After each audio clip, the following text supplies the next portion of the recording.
오늘 시간에는 거짓 교사들의 결말이라는 제목으로 말씀을 전하도록 하겠습니다.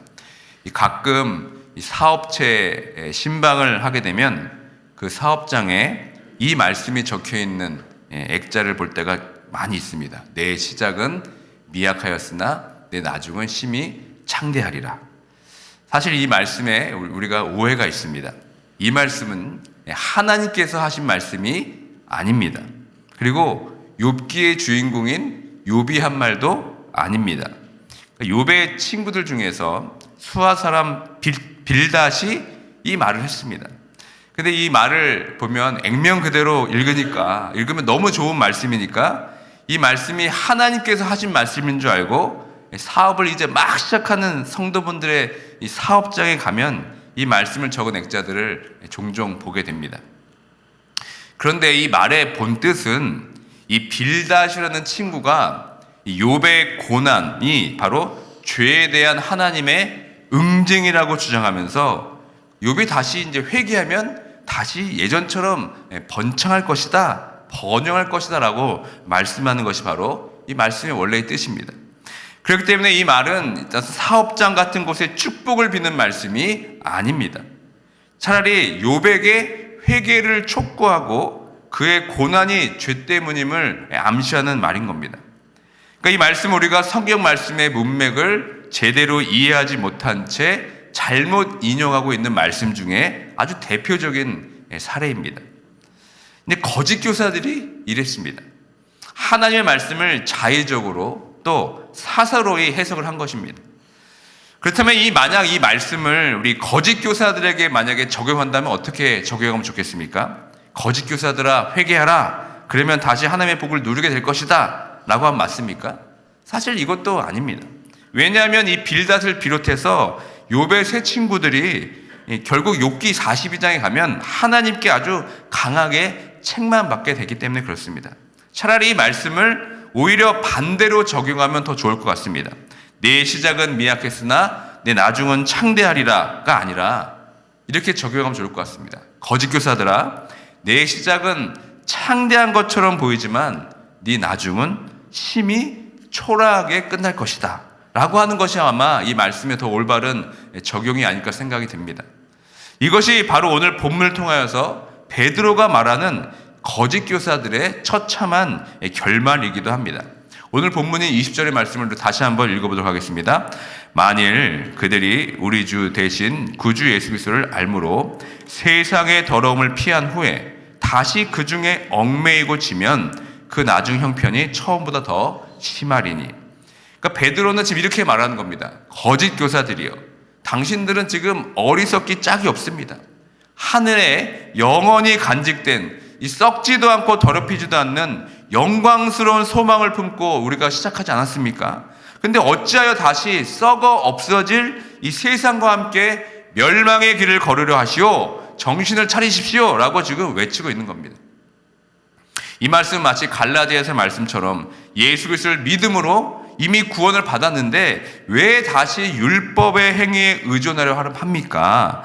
너희가 예수를 믿음으로 이미 성령을 받았는데 어찌하여 다시 율법을 지킴으로써 의로워지려 하는가? 그것은 잘못된 것이다 라고 그 외치는 이 바울의 외침과 거의 흡사합니다. 특별히 20절 하반절에 보면 얽매이고 라는 표현이 나옵니다.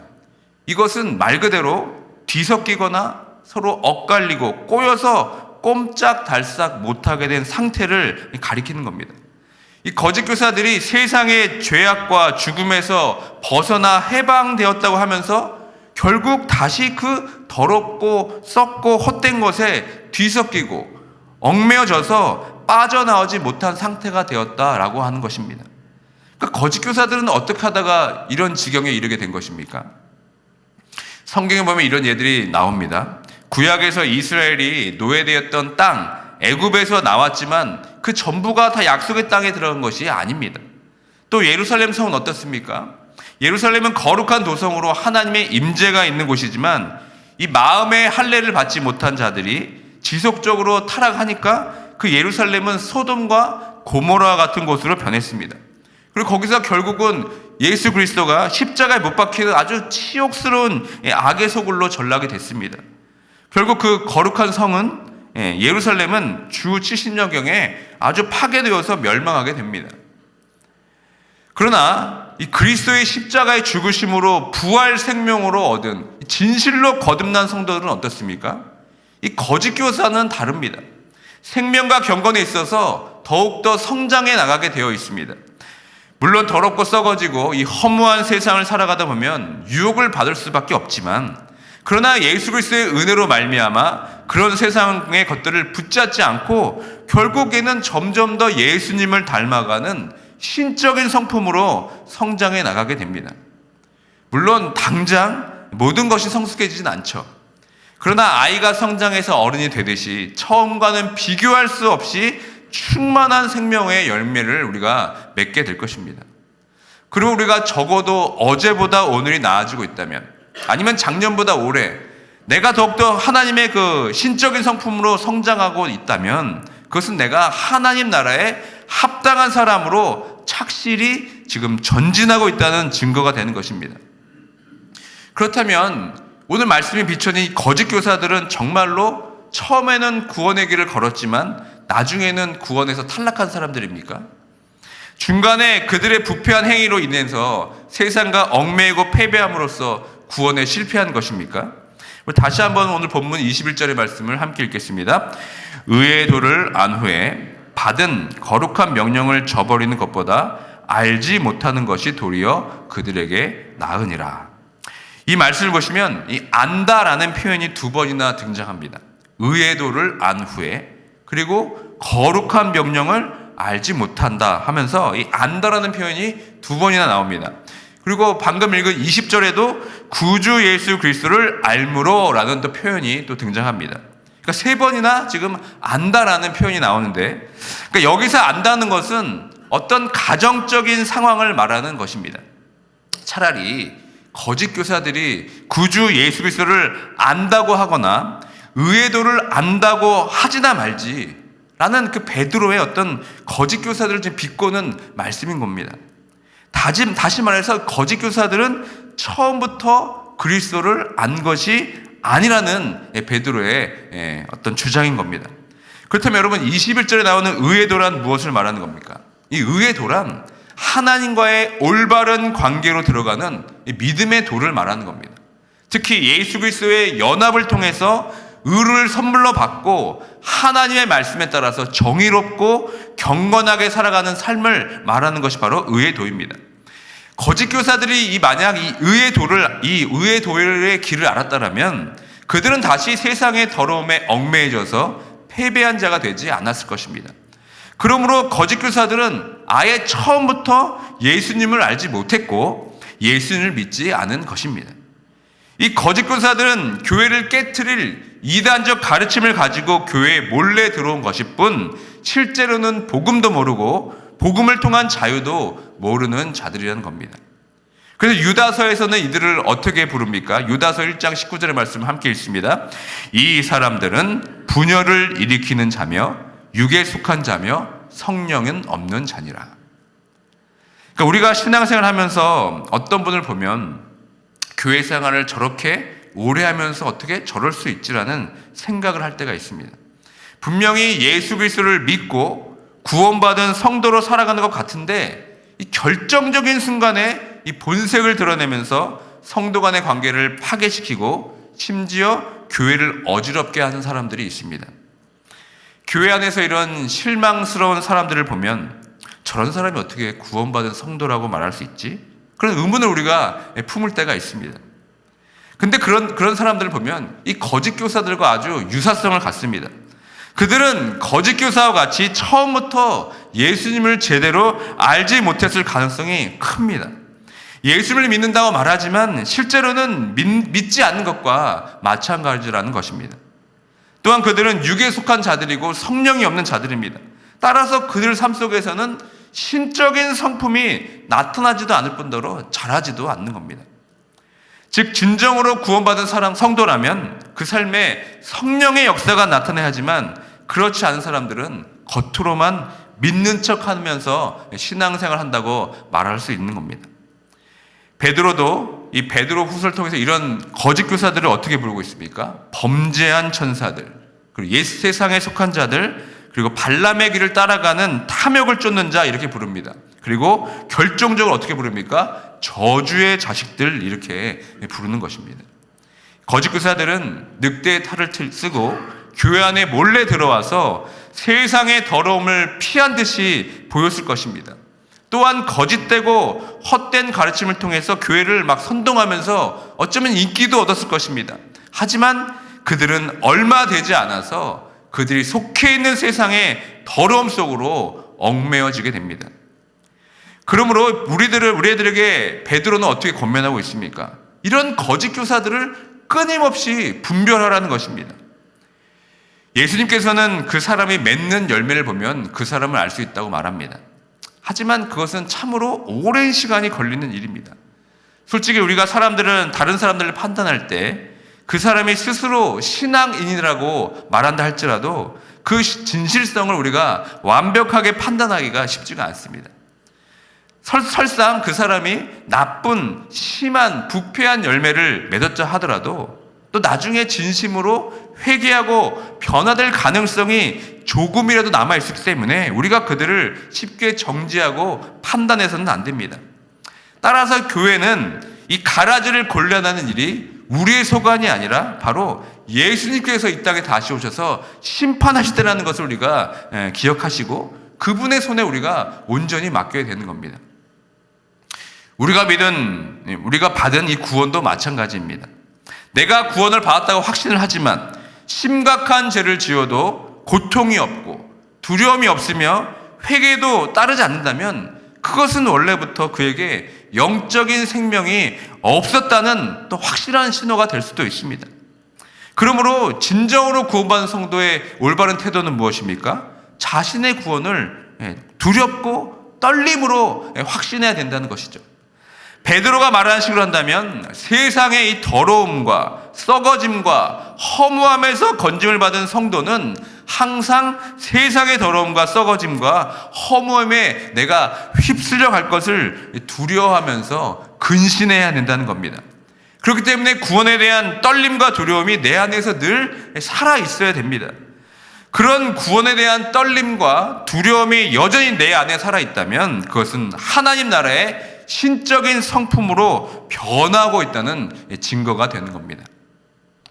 이 신앙생활은 이 마지막이 가장 중요합니다. 처음보다 이 마지막이 너무나 중요한 겁니다. 아니, 마지막이 처음을 결정한다고 우리가 할 수도 있습니다.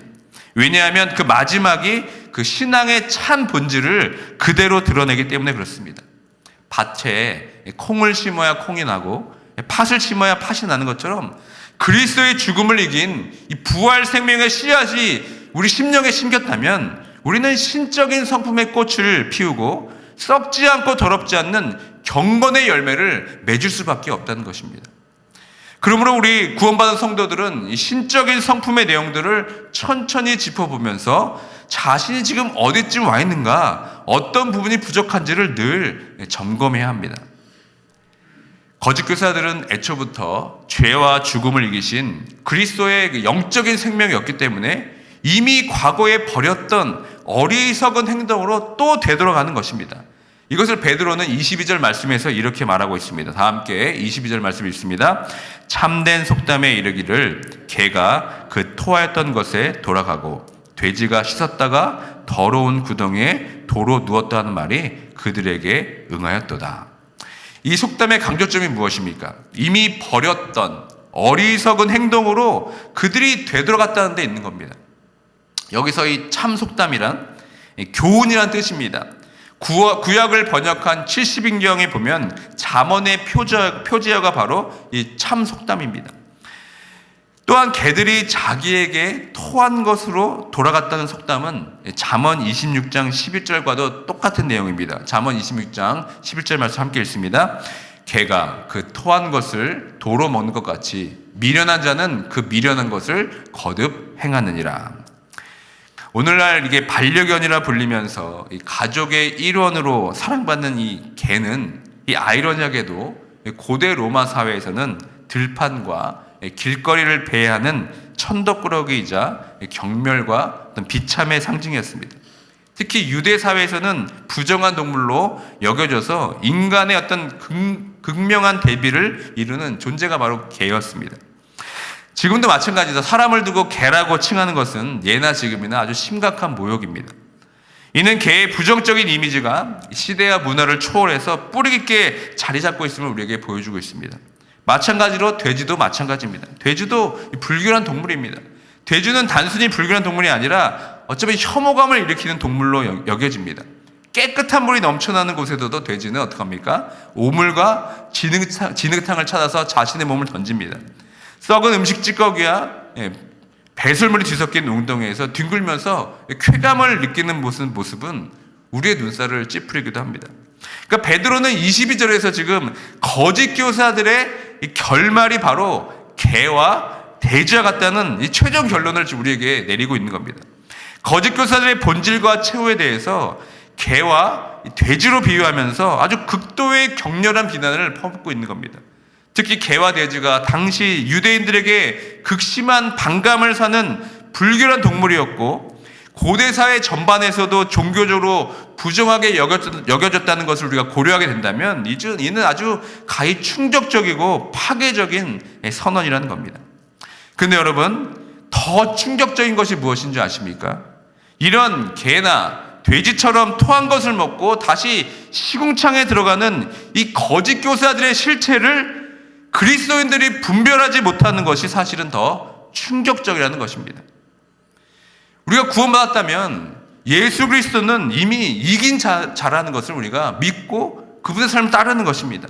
예수 그리스도는 죄를 이기셨고 죽음을 이기셨습니다. 이 이기신 분을 믿고 그분과 연합된 성도들은 거짓 교사들과 같이 다시 세상의 더러움과 썩어짐과 허무함에 온전히 얽매여서 거기에 패배할 수가 없습니다. 오히려 그 하나님의 성품으로 우리가 신적인 성품으로 성장하게 되어 있습니다.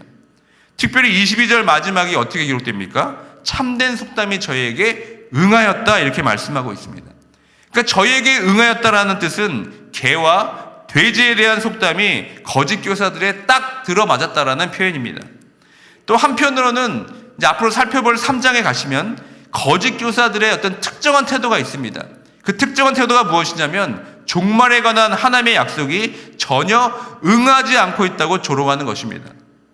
베드로는 마치 그들의 태도를 염두에 두고 미리 지금 빗대어서 하는 말처럼 우리에게 들리는 겁니다. 거짓 교사들은 종말에 대한 하나님의 약속의 말씀이 응하지 않을 것이라고 조롱하면서 회방하고 있습니다. 그런데 정작 그들에게 응한 것이 무엇입니까? 그들이 개처럼 토한 것을 먹고 돼지처럼 씻었다가 다시 시궁창에 뒹군다는 것입니다. 그러니까 거짓 교사 자신들에게 이렇게 비참한 결말이 임할지도 모르면서 무지하고 어리석은 자들이 감히 하나님의 약속이 응하지 않을 것이라고 떠벌리는 것을 보면서 이것이 얼마나 어리석은 것인가를 우리에게 지금 보여주고 있는 겁니다. 그런데 하나님의 거룩한 성도가 이렇게 어리석고 무지한 거짓 교사들의 말에 휘둘리고 그 더럽고 썩은 행위들에 우리가 휩쓸린다면 그것 또한 여러분 얼마나 어리석은 일이 되겠습니까?